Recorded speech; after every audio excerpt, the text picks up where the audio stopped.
Um, just describe us what it feels like to be the fourth side in Test series to win after following on. I'm sure it'll sink in later on. It's been a bit of a hectic sort of finish to the game and plenty of other things to do. So I would imagine once we reflect as a group, it's pretty pleasing after the first couple of days being asked to follow on and the character that was shown from the group. It was from a reasonably young side as well, a number of different fresh faces, but to show that character over the last 3 days has been very pleasing to see and just an awesome game of cricket to be a part of. Just take us through those final throws, the over from yourself, but also the bowling to Jimmy at the end and the catch from Tom. Yeah, I think when you get down to that, it's sort of just trying to give yourself every opportunity you can. We got a little bit lucky there with a little flick of the bat down the leg side, and Tommy Blundell just capping off what has been a great, not only series, but sort of 18 months for him as well. So, absolutely stoked for Wags to be able to come back and change the game like he did in that last session. Like I say, I sort of keep going back to it, but just the character that was shown from the guys over the last 3 days, and from all the guys as well. It's different guys stepping up at different times as well. So just a true team effort over the last 3 days.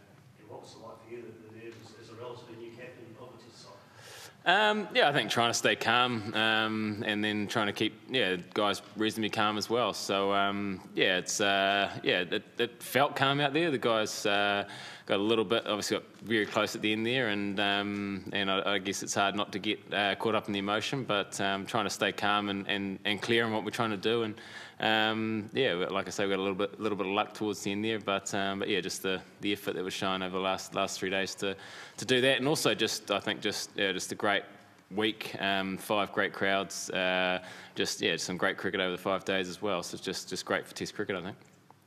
Did you ever match a Test match before in your career that sat as your highlight game? Does this topic? I guess that once it all sort of settles down and you digest it, but it's hard to go past having only been the 4th team to win a Test match, being asked to follow on. We've had a number of close wins. I think back to the UAE, I think we won by 3 or 4 runs.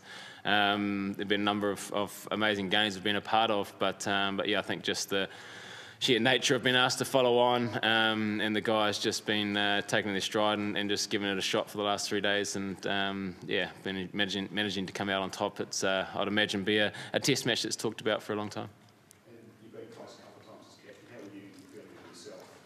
Just wanting to get that first win out of the way. Is there a bit of pressure on you coming in? You'd like to win. Everyone plays to win, and we got close a couple of times in Pakistan, and we were outplayed at the Mount by England. But I think for us as a group, not only me, but just as a group, is just sticking to what we're trying to do as a group, trusting what we're trying to do as a side. And I think we saw that over the last 3 days, the character. And if we do that, that gives ourselves our best chance of coming out and putting in a performance. And if you do that over a long period of time, hopefully the wins take care of themselves. Tim, what were your discussions like with Neil when Joe, Root and Sosa putting together what looked like it could be a match-winning partnership and you needed that breakthrough? What were you kind of talking about with? We just went back to what Wags' biggest strength is, and he bought into it. He trusted it, even though it hadn't probably come off as well as he would have liked in the series. But it just shows you that we trusted his best method, and he was able to come in and change the game in this last session, like he has done for a long period of time by doing that. So it's an unusual tactic that you see a little bit more of nowadays, but it's something that Neil's done for a long period of time, and for him to come in and change the game there when it looked like Ben and Joe had sort of almost taken it away from us was a massive part of this game, and just shows you the ticker that Neil's got. What's between the two sides that ODI cricket, Test cricket, we seem to produce absolute nail-biting thrillers? What would you put that down to? Oh, I think the style and both sides enjoy to play it. They like to play with a smile on their face. They like to take the game on, and I think what England have done for Test cricket over the last year or so has been amazing, and all the guys that I know from our change room love Test cricket, and again another example of how exciting and how amazing it can be. But I think it's a side we always enjoy playing against. It's always played in pretty good spirits, and both sides just look to take the game.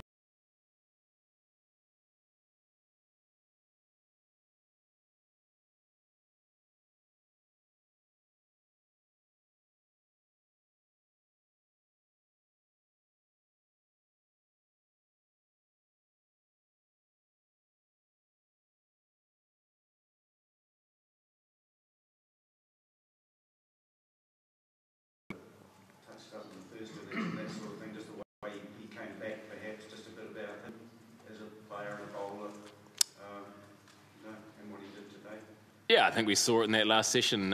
He was still able to pick up wickets in Tauranga, and he's picked up wickets throughout. Probably a little bit more expensive than he would have liked, but I think it just shows you the trust in his style and the way that he did it, and shows, I think, more about him as a character and a cricketer that he.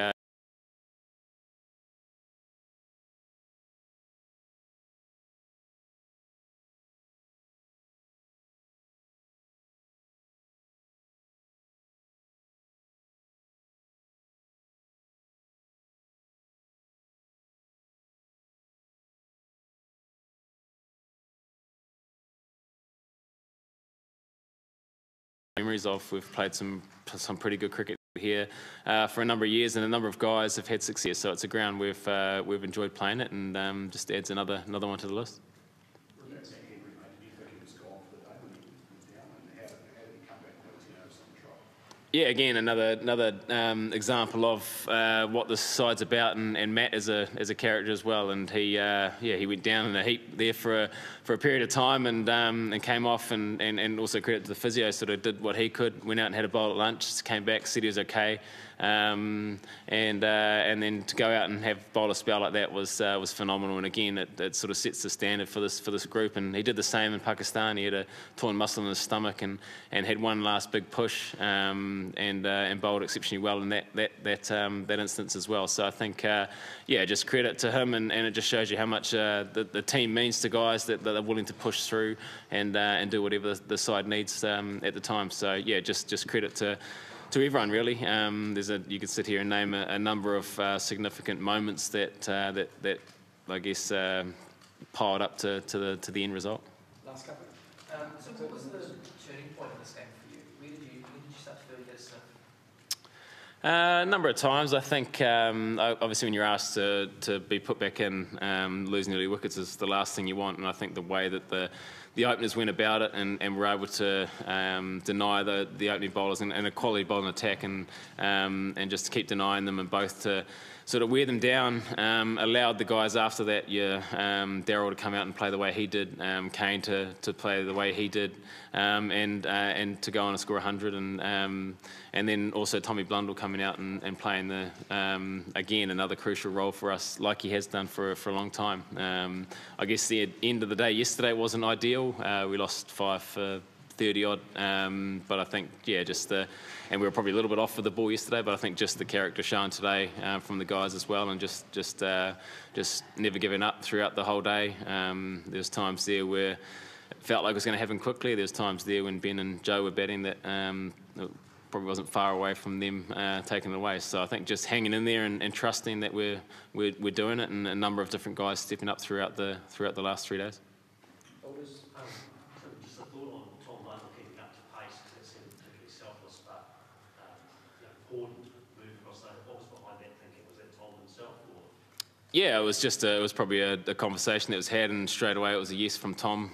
Again, another example of buying into what we're trying to do as a side, and it's not easy for him to come and stand up and do the job he did, but we just felt with the way that especially some of the English guys like to come out and sort of put it back on the bowlers and get you off a length, that was our best option to counter that and keep them in their crease. So yeah, just another example of guys willing to give to the side.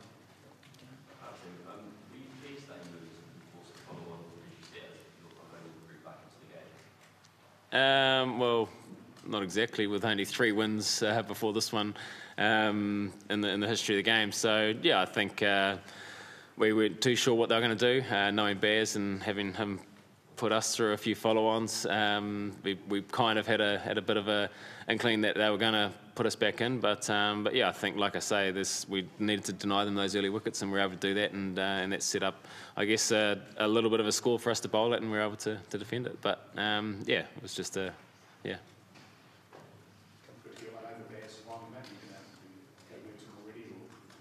No, it's not about getting one over each other and whatnot. He's done an amazing job with this side, and the way that they've played over the last year has been yeah, no surprise for a few of us, but yeah, just he's been incredible in the way that he's been able to get the best out of this England side, and yeah, like I say, we're not too surprised. He did it with us as a captain, and he's just got an amazing ability to get the best out of people, and like I think when you peel it back and look at it from the outside, I think it's doing great things for Test cricket, and I'd imagine we all love Test cricket, and when Test cricket's strong, it's a great thing.